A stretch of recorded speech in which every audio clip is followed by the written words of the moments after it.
আসসালামু আলাইকুম। অষ্টম শ্রেণীর শিক্ষার্থীরা কেমন আছে সবাই? আশা করি সবাই ভালো আছো। খেয়াল করো, আজকে আমরা তোমাদের গণিত বইয়ের ৭৪ পৃষ্ঠা নিয়ে সমাধান করে দেবো। দেখো ৭৪ পৃষ্ঠায় একটি জোড়া কাজ দেওয়া রয়েছে। দেখো এখানে বলা হচ্ছে, উপরের ছকটি পর্যবেক্ষণ করে শান্তার কিস্তি সংখ্যা এবং মোট জমার মধ্যে সম্পর্ক খুঁজে বের করে লেখো। তো শিক্ষার্থীরা, তোমরা যারা আগের ক্লাসটি দেখো না, অবশ্যই দেখে নেবে। দেখো আমরা আগের ক্লাসে এই ছকটা পূরণ করে দিয়েছিলাম। তো বলছে, উপরের ছকটি পর্যবেক্ষণ করে শান্তার কিস্তি সংখ্যা এবং মোট জমার মধ্যে সম্পর্ক খুঁজে বের করে লেখো। তো দেখো শান্তা কিস্তি কয়টা দিছে, আগে আমরা সেটা হিসাব করে ফেলি। দেখো শান্তা, দেখো প্রতি মাসে যে 200 টাকা করে জমা রাখে, ওই 200 টাকা করে যে জমা রাখতেছে, ওই 200 টাকায় হচ্ছে কিস্তি সংখ্যা। ঠিক আছে, তো দেখো শান্তা কয়টা জমা রাখছে। দেখো 1টা 2টা 3টা 4টা 5টা 6টা 7টা 8টা 9টা 10টা 11টা 12টা।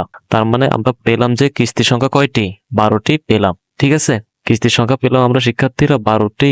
ঠিক আছে, কিস্তির সংখ্যা 12টি পেলাম। আর শিক্ষার্থীরা, শান্তার মোট জমার পরিমাণ 2500 টাকা। সে প্রতি মাসে 200 টাকা করে জমা রাখে। আর সে যখন ব্যাংকে অ্যাকাউন্ট খুলছে, তখন অ্যাকাউন্ট খোলার সময় তাকে ব্যাংকে অ্যাকাউন্ট খোলার জন্য তাকে 100 টাকা জমা রাখতে হয়েছে। তো এটা দেখো, আমি তোমাদেরকে সম্পর্কটা লিখে দিচ্ছি। দেখো তোমরা কি লিখবা। তো শিক্ষার্থীরা দেখো, আমি সম্পর্কটা লিখে দিয়েছি। মোট জমা সমান সমান কিস্তির সংখ্যা গুণ কিস্তির পরিমাণ যোগ প্রারম্ভিক জমা। তো এখানে যে কিস্তির সংখ্যা লেখা রয়েছে, এই কিস্তির সংখ্যা কত হবে? কিস্তির সংখ্যা ধরো, এই যে আমরা দেখছি শান্তা মোট 12টা কিস্তি জমা রাখছে, 200 টাকা করে মোট 12 বার জমা রাখছে। এই যে 12 বার জমা রাখছে টাকাটা, এটা হচ্ছে কিস্তি। ঠিক আছে, কিস্তির পরিমাণ সে কত টাকা করে জমা রাখছে, এটাই হচ্ছে কিস্তির পরিমাণ। আমরা দেখছি শান্তা প্রতিবার 200 টাকা করে জমা রাখছে, এই 200 টাকায় হচ্ছে কিস্তির পরিমাণ। তো চলো আমরা এটা লিখে দিই। কিস্তির সংখ্যা আমরা তাহলে কত লিখবো? 12 লিখবো। ঠিক আছে, তাহলে আমরা এখানে 12 লিখে দিচ্ছি। দেখো 12, তারপরে গুণ চিহ্ন, কিস্তির পরিমাণ। তো শিক্ষার্থীরা, কিস্তির পরিমাণ ছিল কত টাকা করে? 200 টাকা করে। তাহলে আমরা এখানে লিখে দিচ্ছি 200 টাকা। 12 গুণ 200। তারপর শিক্ষার্থীরা, যোগ চিহ্ন ছিল, আমি যোগ চিহ্ন দিয়ে দিয়েছি। তারপর প্রারম্ভিক জমা। প্রারম্ভিক জমা মানে একটা ব্যাংকে অ্যাকাউন্ট খুলতে হলে ব্যাংকে কিছু টাকা জমা রাখতে হয়। তো আমরা দেখছি শিক্ষার্থীরা, ব্যাংকে 100 টাকা দিয়ে শান্তা একটা অ্যাকাউন্ট খুলছিল। ওই 100 টাকা যে জমা রাখছে, ওই 100 টাকাটা এখানে হবে প্রারম্ভিক জমার হিসেবে। ঠিক আছে, আমি তাই এখানে লিখে দিচ্ছি 100 টাকা। তাহলে শিক্ষার্থীরা, এখন দেখো, যদি 200-র সাথে এবার তোমরা 12 গুণ করবা, এই যে এখানে ফার্স্ট ব্যারিকেড দেওয়া রয়েছে, আগে হচ্ছে কি ব্যারিকেডের কাজ আগে করতে হবে। তো শিক্ষার্থীরা, যদি 200-র সাথে 12 গুণ দেওয়া হয়, তাহলে কত আসবে? 200-র সাথে 12 গুণ দিলে আমরা পাবো শিক্ষার্থীরা 2400 টাকা। তার সাথে যোগ করতে হবে আমাদেরকে 100 টাকা। ঠিক আছে, তাহলে আমরা ফাইনালি কত টাকা পাবো? 2500 টাকা পাবো। এই যে এখানে 2500 টাকা পেলাম, এই টাকাটা কিন্তু এখানে কি শিক্ষার্থীরা আমরা পেয়েছি। তো তাই এই যে সম্পর্কটা সঠিক। ঠিক আছে, তাই শিক্ষার্থীরা, আমরা যে সম্পর্কটা লিখেছি, এই সম্পর্কটা সঠিক। আশা করি তোমরা এটা কিভাবে করতে হবে তা বুঝতে পেরেছ। এখন দেখো শিক্ষার্থীরা, এই যে আমাদেরকে এখানে একটা সূত্র দিছে, y সমান সমান mx প্লাস c, অর্থাৎ মোট জমা সমান সমান কিস্তির পরিমাণ গুণ কিস্তির সংখ্যা যোগ প্রারম্ভিক জমা। আমরা একটু আগে যে সম্পর্কটা লিখছি, সেম না? তোমাদেরকে এই বাংলা সূত্রটাও শিখতে হবে। এই বাংলা সূত্রটা ছোট করে শেখার জন্য তোমরা এভাবে শিখে ফেলবে। ঠিক আছে, তো দেখো এখানে কি বলছে, এই সমীকরণটা ব্যবহার করে শান্তার যে কোনো মাসের মোট সঞ্চয় বা জমার পরিমাণ নির্ণয় করা যায়।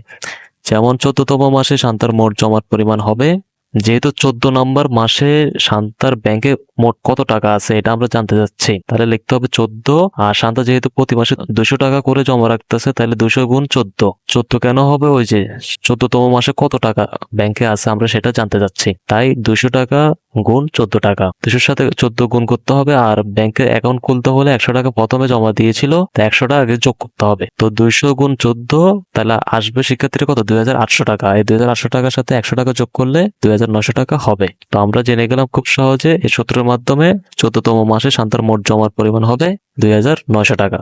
তোমরা সূত্রের মাধ্যমে খুব সহজে তোমরা কততম মাসে কত টাকা ব্যাংকে রাখছো তা কিন্তু খুব সহজে হিসাব করে ফেলতে পারবা। এখন দেখো শিক্ষার্থীরা, আমাদেরকে এখানে একটা কাজ দিছে। দেখো বলছে এখানে, এই সমীকরণ ব্যবহার করে শান্তা 16 মাস এবং 23 মাস পরে মোট কত সঞ্চয় হবে তা নিচের ছকে লেখো। তো শিক্ষার্থীরা দেখো, এখানে বলছে কিস্তির সংখ্যা 16টা। আমরা কিন্তু সূত্রের সাহায্যে খুব সহজে লিখতে পারি। আমি তোমাদেরকে বুঝিয়ে দিচ্ছি। দেখো, যেহেতু শিক্ষার্থীরা শান্তা প্রতি মাসে 200 টাকা করে জমা রাখে, সে কয়বার টাকা জমা রাখছে? 16 বার টাকা জমা রাখছে। তো 16 বার যেহেতু টাকা জমা রাখছে, তাই 200 গুণ 16। ঠিক আছে, 200-র সাথে 16 গুণ করলে কত আসবে? 200 গুণ 16 200 সাথে 16 গুণ করলে কত আসছে শিক্ষার্থীরা বলো তো? 3200 টাকা আসলো। তা আমরা এখানে লিখে দিচ্ছি, ধরো 3200 টাকা, 3200। তো 3200 টাকা হবে। তো সে যখন ব্যাংকে অ্যাকাউন্ট খুলছিল, ব্যাংকে সে প্রথমে 100 টাকা জমা রাখছিল। তো 200 টাকা, 3200 আর 100 টাকা যোগ করলে কত হবে? মোট 3300 টাকা হবে। অর্থাৎ শান্তার 16তম কিস্তির টাকা জমা দেওয়ার পর শান্তার ব্যাংকে টাকা হবে মোট 3300 টাকা। তোমরা কিভাবে এটা বের করবা তা কিন্তু আমি তোমাদেরকে বুঝিয়ে দিয়েছি। এই সেম নিয়মটা ফলো করে তোমরা এটাও বের করতে পারবা। তোমরা বের করে ফেলো, আমি একটু পরে তোমাদেরকে দেখিয়ে দিচ্ছি। তো শিক্ষার্থীরা দেখো এটা কিভাবে বের করবে। দেখো, শান্তা প্রতি মাসে কত টাকা করে জমা রাখে?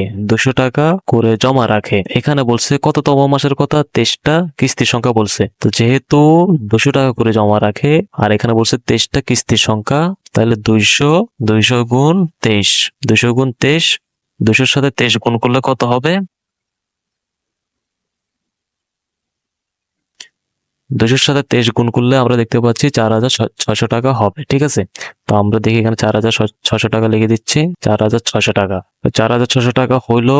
আর ব্যাংকে যেহেতু অ্যাকাউন্ট করার সময় প্রারম্ভিক জমা হিসেবে আরো 100 টাকা জমা রাখতে হয়েছিল, 4600 যোগ 100, তাহলে মোট কত টাকা হবে? 4700 টাকা হবে। তার মানে শিক্ষার্থীরা 16তম কিস্তি পরিশোধ করার পর শান্তার ব্যাংকে মোট জমা থাকবে 3300 টাকা, আর 23তম কিস্তি পরিশোধ করার পরে শান্তার ব্যাংকে মোট জমা হবে 4700 টাকা। এই ছকটা তোমরা কিভাবে পূরণ করতে হবে তা আশা করি শিক্ষার্থীরা তোমরা বুঝতে পেরেছো। শিক্ষার্থীরা, আমাদের ক্লাসটিতে যদি তোমাদের নিকট ভালো লেগে থাকে তাহলে অবশ্যই একটি লাইক দিয়ে দিবে, কমেন্টে তোমাদের মতামত অবশ্যই জানাবা। পরবর্তী ভিডিও ক্লাসে শিক্ষার্থীরা আমরা এই ছকটা কিভাবে পূরণ করতে হবে তা তোমাদের বুঝিয়ে দিব। পরবর্তী ভিডিও ক্লাসটি পাওয়ার জন্য তোমরা ভিডিওর নিচে যে সাবস্ক্রাইব লেখা রয়েছে ওই সাবস্ক্রাইব লেখার উপরে ক্লিক করে রাখো, তাহলে পরবর্তী ভিডিও ক্লাসটা আপলোড দেওয়ার সাথে সাথে তোমাদের মোবাইলে তোমরা পেয়ে যাও। তোমরা এরকম গণিত ক্লাসগুলো, অঙ্ক ক্লাসগুলো তোমাদের সহপাঠীদের সাথে শেয়ার করে দিতে পারো, যাতে তোমাদের সহপাঠীরাও খুব সহজে অঙ্ক শিখতে পারে। সবাই ভালো থাকবা, সুস্থ থাকবা। এতক্ষণ সাথে থাকার জন্য সবাইকে ধন্যবাদ।